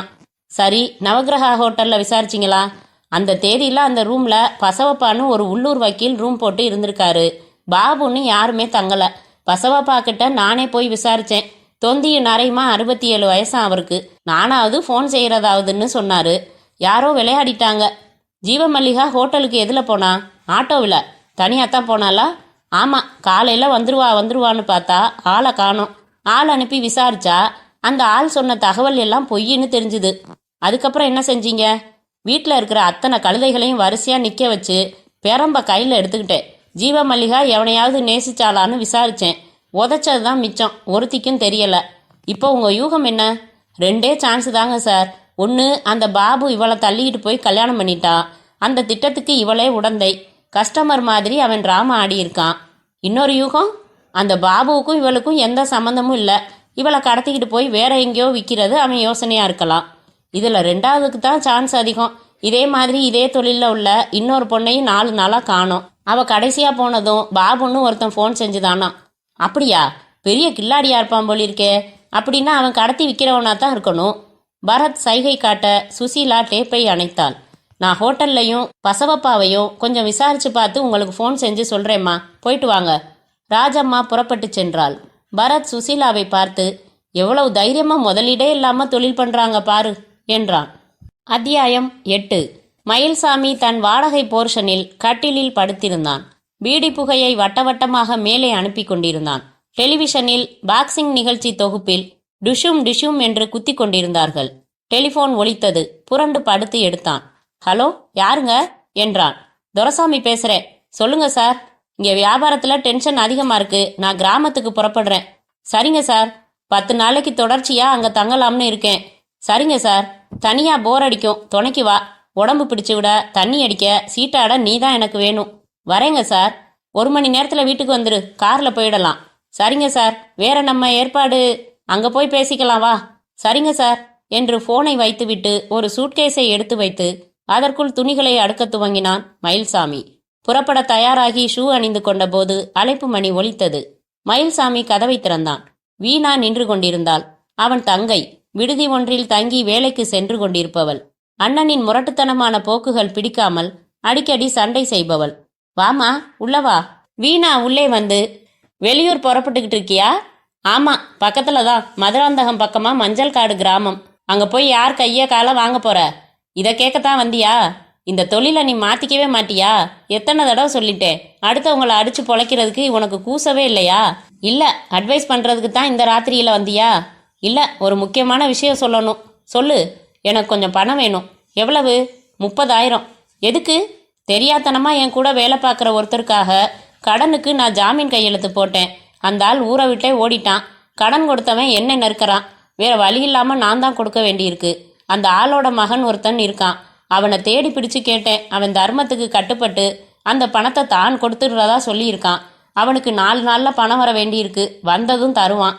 அப்படி அவனுக்கு பணம் வரலன்னா நான் கட்டிட்டு அப்புறம் அவன்கிட்ட வாங்குறதா பேச்சு. அதனால 4 நாள் கழிச்சு எனக்கு பணம் தேவைப்படலாம். தேவைப்பட்டா வருவேன். கிடைக்குமா? இதுக்கு மட்டும் அண்ணன் தேவைப்படுதோ? நீ இலவசமா கொடுக்க வேணாம், கடனா கொடுத்தா போதும். வீணா, என்ன அவ்வளவு தூரம் அரக்கன்னு நினைச்சிட்டியா? என்னோட வாழ்க்கை முறை வேற, கொள்கைகள் வேற. அது உனக்கு பிடிக்கல. உனக்குன்னு இல்ல, பல பேருக்கும் பிடிக்கிறது இல்லதான். அதுக்காக உனக்கு ஒரு இக்கட்டான சூழ்நிலையில பணம் தேவைப்படுறப்போ நான் உதவாம இருப்பேனா? தரேன். போன வாரம் தான் 3 லட்சத்துக்கு ஒரு கிரவுண்டு நிலம் வாங்கினேன். அதனால கையில காசு இல்லை. என் முதலாளிகிட்ட வாங்கி தரேன். 4 நாள் கழிச்சு நீ ஊர்ல இருப்பியா? இல்ல, மஞ்சள் காடு அட்ரஸ் எழுதி தரேன், அங்க வா, வாங்கி தரேன் என்று மயில்சாமி ஒரு காகிதத்தில் எழுதி கொடுத்து அவளை அனுப்பிவிட்டு அவசரமாக புறப்பட்டு ஆட்டோ பிடித்தான். அத்தியாயம் 9. நவகிரகா ஹோட்டலின் காம்பவுண்டில் பரத்தின் ஃபியட் கார் நுழைந்தபோது வாட்ச்மேன் சல்யூட் அடித்தான். அருகில் ஸ்டூலில் அமர்ந்து ஹோட்டலுக்குள் வருகிற கார்களின் எண்களை குறித்து கொண்டிருந்த ஆசாமியும் சல்யூட் அடித்தான். பரத் பார்க்கிங் பகுதியில் காரை நிறுத்தினான். இறங்கினான். சுசீலா இறங்கிக் கொண்டு தனது குளிர்கண்ணாடியை உயர்த்தி தலையில் செருகிக் கொண்டு, எலிவேஷன் நல்லா இருக்குல்ல என்றாள் ஹோட்டலின் முகப்பை பார்த்து. கட்டிடமானாலும் சரி, பொண்ணுங்கள்னாலும் சரி, முகப்பு எடுப்பா இருந்தாதான் ஒரு அழகு இல்ல சுசி என்றவனை கையை கோர்த்து நடத்தினாள். நேராக ரிசப்ஷன் கவுண்டர் வந்தார்கள். எஸ் ப்ளீஸ் என்றாள் அவள். கிஸ் ப்ளீஸ் என்பது போல இருந்தது. 6ஆம் தேதி உங்கள் ஹோட்டலில் அறை எண் 82 தங்கியிருந்தவர் விலாசம் தெரிய வேண்டும். நான் ஒரு தனியார் துப்பறிவாளன், போலீசுடன் தொடர்பு உள்ளவன் என்று ஆங்கிலத்தில் இயம்பினான். வக்கீல் பசவப்பாவின் விலாசம் தரப்பட்டது. இவரோட டெலிஃபோன் பில் பார்க்க முடியுமா? காட்டப்பட்டது. ஒரே ஒரு லோக்கல் ஃபோன், அதுவும் தன்னுடைய வீட்டு எண்ணுக்கு செய்திருந்தார் என விலாசத்தில் குறிப்பிட்டிருந்த எண்ணுடன் ஒப்பிட்டதில் தெரிந்தது. அன்னைக்கு ரூம் சர்வீஸ் செய்த நபர் யார்? காந்திராமன் என்று சொல்லப்பட்டது. அறிமுகப்படுத்தப்பட்ட காந்திராமன் நடுவகிடெடுத்து நிறைய எண்ணெய் போட்டு சீவி இருந்தான். அவனை தனியாக அழைத்துச் சென்று, வக்கீல் பசவப்பாவை நினைவிருக்கா என்றான் பரத். அவர் நல்லா தெரியும் சார், ரெகுலர் கஸ்டமர், அடிக்கடி ரூம் போடுவாரு. 82 காலியா இருந்தா அந்த ரூம் தான் வேணும்னு கேட்பாரு. எதுக்காக ரூம் போடுவாரு? கேஸ் வெற்றி அடையிறத கொண்டாடத்தான். எப்படி கொண்டாடுவாரு? தண்ணி தான், வேறென்ன? தண்ணியை தவிர வேற ஏதாவது? சாச்சா, அவர் அப்படி இல்லை சார். சார் வயசானவர், நல்ல மாதிரி. 6ஆம் தேதி அவர் ரூம்ல யார் யார் இருந்தாங்க? அவரும் இன்னும் 2 பேரும். பொம்பளை யாராவது? இல்லவே இல்லை சார். அன்னைக்கு ராத்திரி இந்த பொண்ணு இங்கே வந்ததை நீ பாத்தியா? பரத் குரூப் போட்டோவில் ஜீவமல்லிகாவை சுட்டி காட்டினான். ஜீவமல்லிகா அன்றைய தினம் கட்டியிருந்த சேலையின் நிறத்தை சொல்லி வர்ணித்தான். இருங்க சார் என்று அவன் தன் நெற்றியை தட்டி யோசித்தான். புகைப்படத்தை பார்த்தான். இதே மூஞ்சிதான் சார். என்ன சொல்லு. அன்னைக்கு ராத்திரி வக்கீல் ரூமுக்கு 3 காப்பி எடுத்துக்கிட்டு நான் லிஃப்ட்ல வந்தேன். ஏன் கூட நீங்க காட்டுற இந்த பொண்ணு ஏறிச்சு. சேலை ஜிகினா வேலையெல்லாம் செஞ்சிருந்துச்சு. கொஞ்சம் விலை உசந்த கிராக்கி மாதிரி தெரிஞ்சுது. லிஃப்ட்டில் நாங்கள் 2 பேர் தான். 82ஆம் நம்பர் ரூம் முதல் ஃப்ளோரில் தானேன்னு கேட்டுச்சு. ஆமான்னு சொன்னேன்.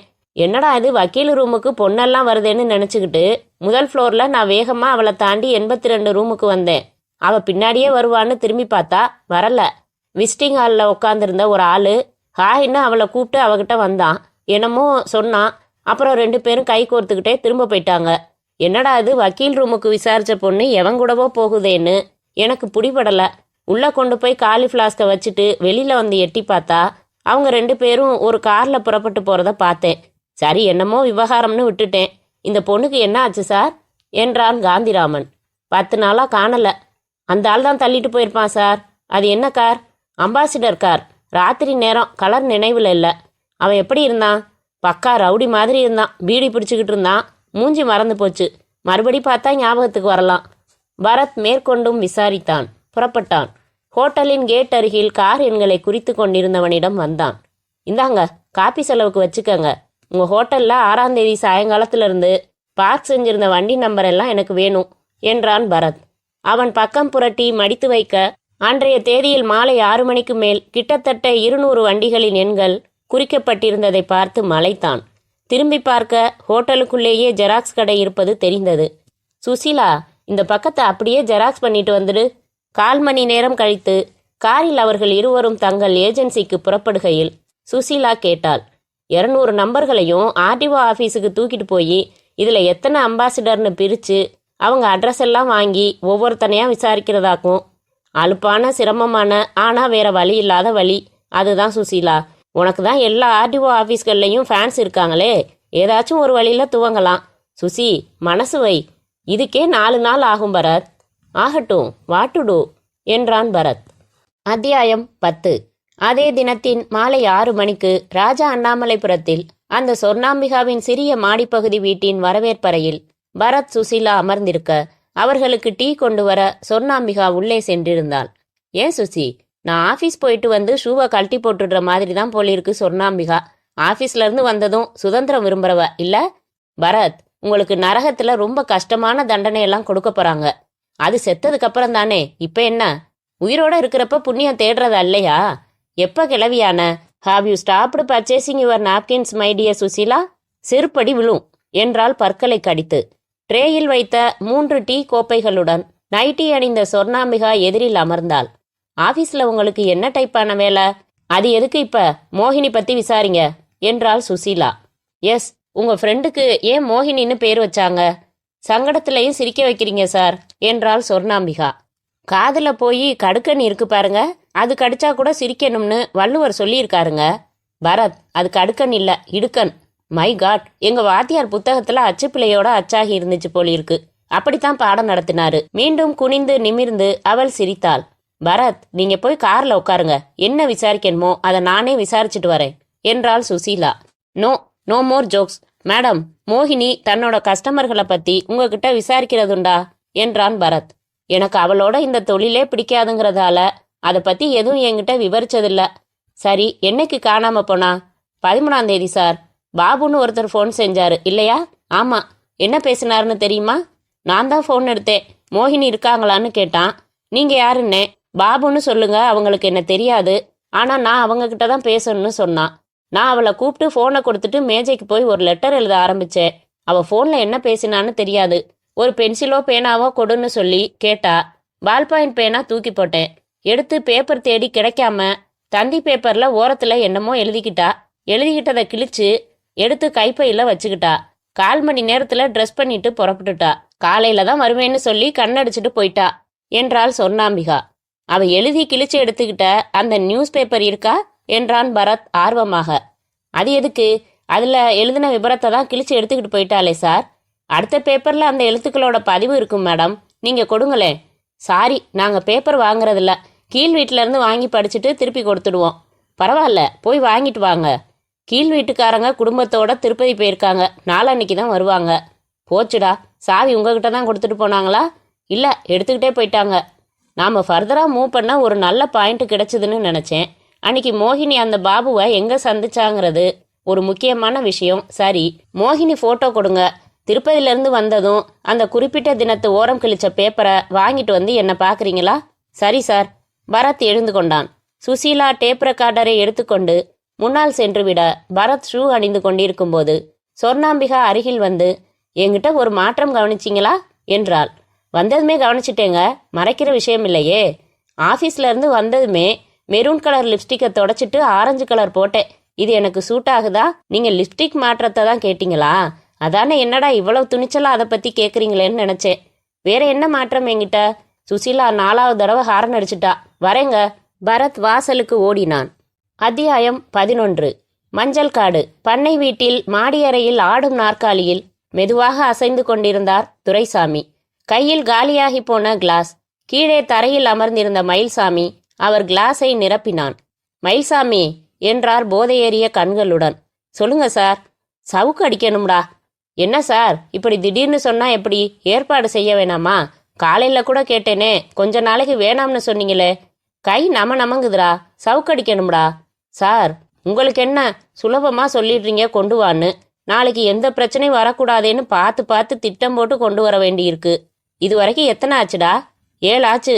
ஏதாச்சும் பிரச்சனை வந்துச்சா? இல்லைன்னா அதுக்கு நான் ஜாக்கிரதையா போடுற திட்டம் தான் காரணம். குடும்பத்தில் இருக்கிற கல்யாணம் ஆகாத பொண்ணுங்களை பிடிச்சா பெரிய பிரச்சனை வரும். புகார் போகும், பூகம்பம் கிளம்பும். அதனால தான் காணாம போனா தேடாத, சந்தேகப்படாத கிராக்கிகளா தேடி தேடி பிடிச்சு தடயம் எதுவும் விடாம, துப்பு எதுவும் கொடுத்துடாம நாடகமாடி பொண்ணுங்களா கொண்டு வரேன். அதுக்கு தான் 2 நாள் ஆகும்னு சொன்னேன். அப்படியா? ஏற்கனவே கேரளாவில் 5, மெட்ராஸில் 2 ஆச்சு. அடுத்தது பெங்களூர்ல போய் தள்ளிட்டு வரலான்னு இருக்கேன். அப்பதான் மாட்டிக்காம தொடர்ந்து செய்யலாம். உங்களுக்கு ஏதோ புத்தி பிசகின வெறி, எனக்கு பணத்து மேல வெறி. ஆக எப்பவும் மாட்டிக்கவே மாட்டியா நீ? மாட்டேன். நீங்க தர்ற 20,000மும் புதை மணலும் இருக்கிற வரைக்கும் இந்த ஜென்மத்துல மாட்டிக்க மாட்டேன் சார். ஏண்டா மயில்சாமி, ஒருவேளை என்னைக்காச்சும் எப்படியாச்சும் மாட்டிக்கிட்டேன்னு வையி, என்னை காட்டி கொடுத்துருவியா? என் உயிரே போனாலும் மாட்டேன் சார் என்றான் மயில்சாமி உணர்ச்சி பெருக்குடன். சரி, நீ புறப்பட்டு எவ்வளவு சீக்கிரம் முடியுமோ பொண்ணை கூட்டிட்டு வா. இந்த பொம்பளை பட்டாளம் பூராவையுமே சவுக்கடிச்சு கொலை செய்யணும்டா. முடிஞ்ச வரைக்கும் செய்வோம். இன்னும் கொஞ்சம் ஊத்து என்றார் துரைசாமி. அன்றைக்கு இரவு மயில்சாமி மஞ்சள் காட்டை விட்டு புறப்பட்டான். அத்தியாயம் 12. அந்த காலையில் பரத் தன் வீட்டில் பல் தேய்த்து கொண்டிருக்கும் போது வாசல் அழைப்பு மணி ஒலித்தது. நாராயணன் பார்த்துவிட்டு வந்து சொன்னான், அன்னைக்கு காப்பி சாப்பிடாமையே போயிடுச்சே ஒரு பொண்ணு, அது வந்திருக்கு. பரத் வாய் கொப்பளித்து அவசரமாக கைக்கு கிடைத்த சட்டை அணிந்து கொண்டு வந்து, குட் மார்னிங் அம்பிகா என்றான். Good morning sir. கீழ் வீட்டுக்காரங்க திருப்பதியிலிருந்து இன்னைக்கு காலையில வந்தாங்க. அந்த பேப்பரை வாங்கிட்டு அவசரமா வந்துட்டேன்.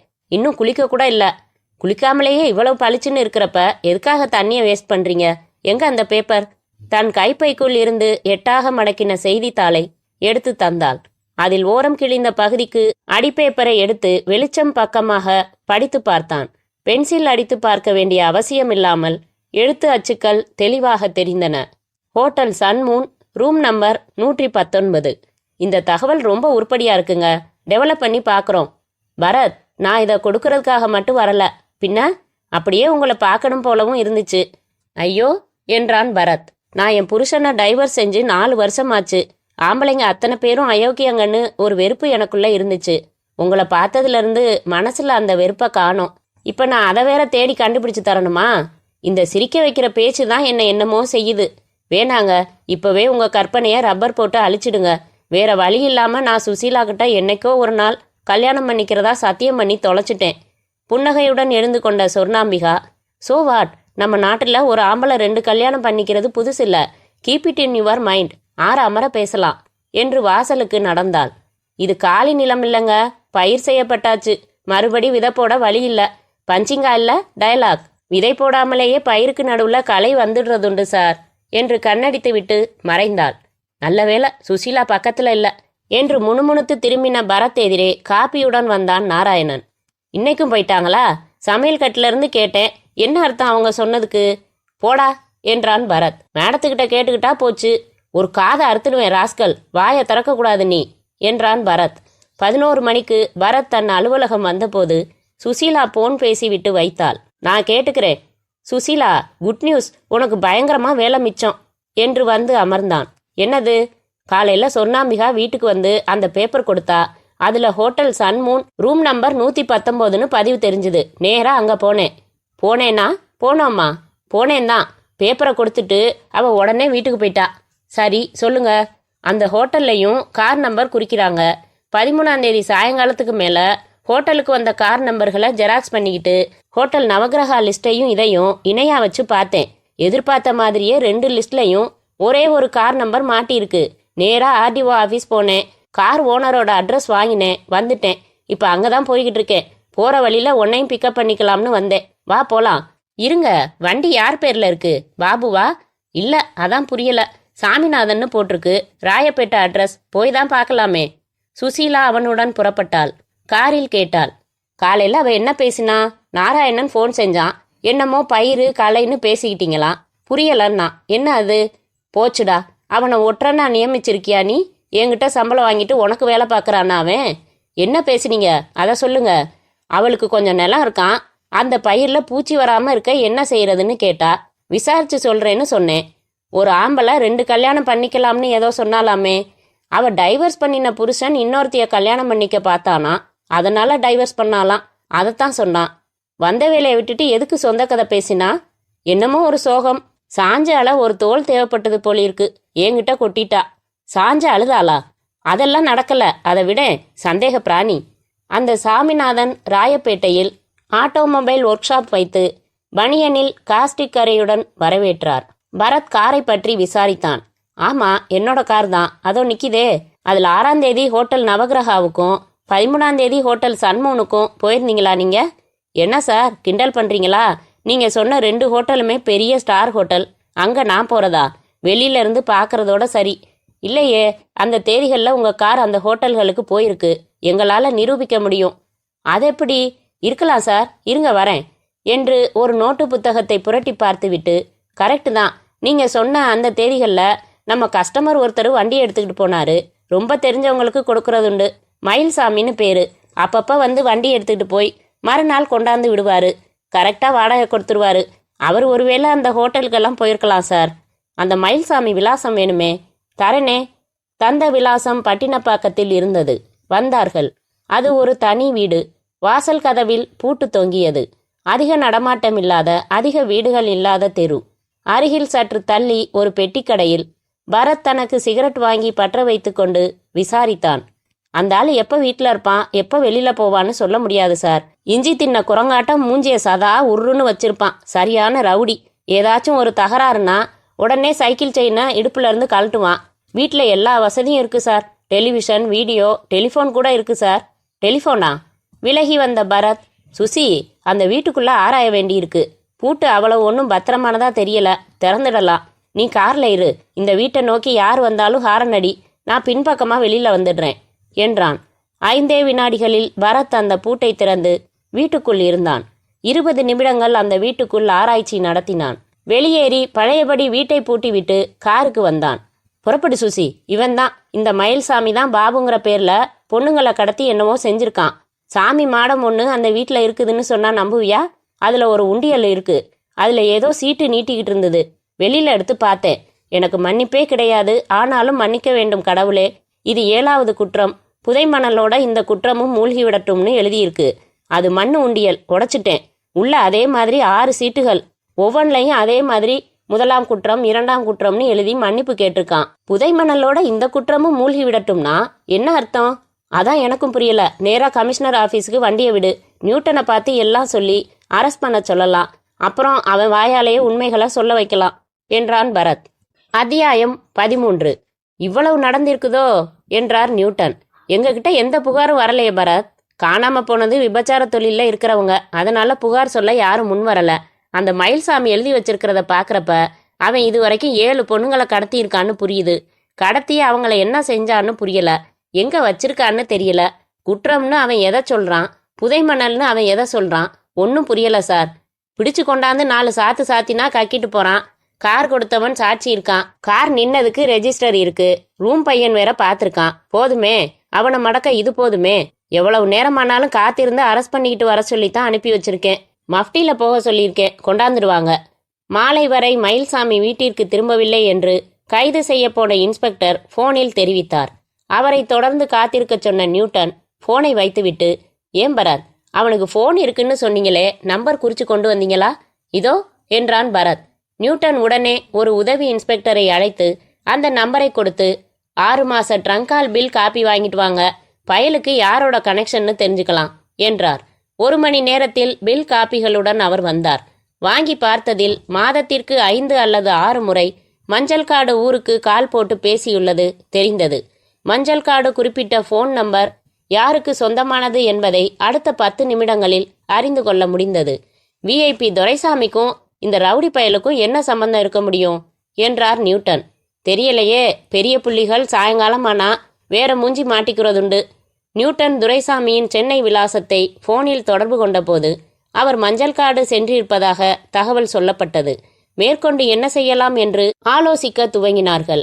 பெங்களூர் சென்று அங்கு எதுவும் வெற்றி பெறாத ஏமாற்றத்துடன் இரவு 8 மணிக்கு சென்னைக்கு பஸ்ஸில் திரும்பினான் மயில்சாமி. ஒரு ஆட்டோவில் பட்டினப்பாக்கம் வந்தான். தன் வீட்டில் இறங்கிக் கொண்டான். சாவி போட்டு பூட்டை திறந்து உள்ளே வந்து கதவை சாத்தி திரும்பியவன் அதிர்ந்தான். கையில் விலங்குடன் மஃப்டியில் அந்த இன்ஸ்பெக்டர் நின்றார். மற்றொரு கையில் ரிவால்வர்.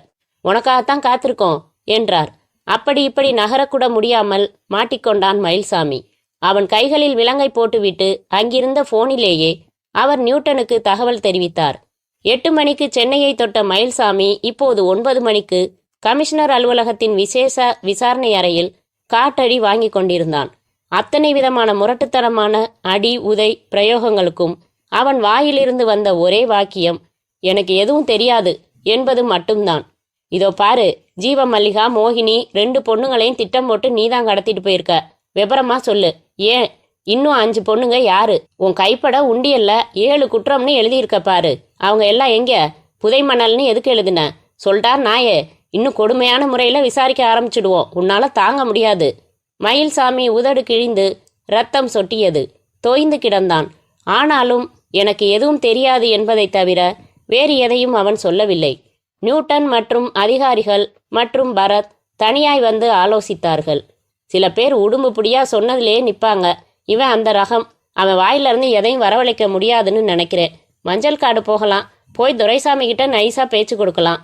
அந்த பண்ணை பங்களாவில் தப்பு எதுவும் நடக்குதான்னு பார்க்கலாம் என்றார் நியூட்டன். 2 ஜீப்புகளில் புறப்பட்டார்கள். சுசீலாவை விடுதிக்கு போகச் சொல்லிவிட்டு பரத் அந்த குழுவில் சேர்ந்து கொண்டான். அத்தியாயம் 14. 11 மணியை தாண்டிவிட்டது. மஞ்சள் காடு கிராமத்தை அவர்களின் ஜீப்புகள் தொடும்போது ஊருக்கு வெளியில் இருந்த ஒரு மூடின டீ கடையில் நிறுத்தி அங்கே உறங்கிக் கொண்டிருந்தவனை எழுப்பினார்கள். துரைசாமியோட பண்ணை வீடு எங்க இருக்கு? வா, எங்களோட வந்து வழிகாட்டு. கொஞ்சம் உள்ளுக்குள்ள போகணுங்க, கூட வர்றேன். அவன் முதல் ஜீப்பில் ஏறிக்கொண்டான்.